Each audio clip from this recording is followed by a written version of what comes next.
తెలుగు చిత్ర పరిశ్రమలో ఇప్పటి వరకు చాలా మంది హీరో హీరోయిన్లు ప్రేమ వివాహాలు చేసుకున్నారు.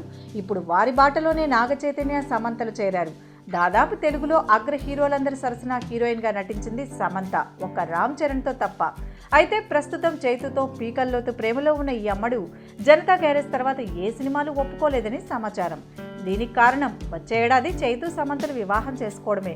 అందుకే సమంత తనకు వచ్చిన అవకాశాలని దాదాపు రిజెక్ట్ చేసి ఏ ఒక్క మూవీ కూడా సైన్ చేయలేదు. కానీ రీసెంట్గా సమంతకి సుకుమార్ రామ్ చరణ్ మూవీ కోసం కబురొచ్చిందట. అయితే సమంత ఈ మూవీకి ఒప్పుకుంటుందా లేదా అనే విషయంలో కాస్త ఆలోచనలో పడ్డారట ఫిల్మ్ నగర్ జనాలు. కానీ సమంత మాత్రం చెర్రీతో సినిమా అనగానే గ్రీన్ సిగ్నల్ ఇచ్చేసిందట. ఎందుకంటే సమంత ఇంతవరకు రామ్ చరణ్తో కలిసి నటించలేదు. అందుకే సమంత ఈ ప్రాజెక్ట్ పై పాజిటివ్గా ఉంది. మొత్తానికి నాగ చైతన్య మాటలు కాదని రామ్ చరణ్కి ఓకే చెప్పింది ఈ ముద్దుగుమ్మ.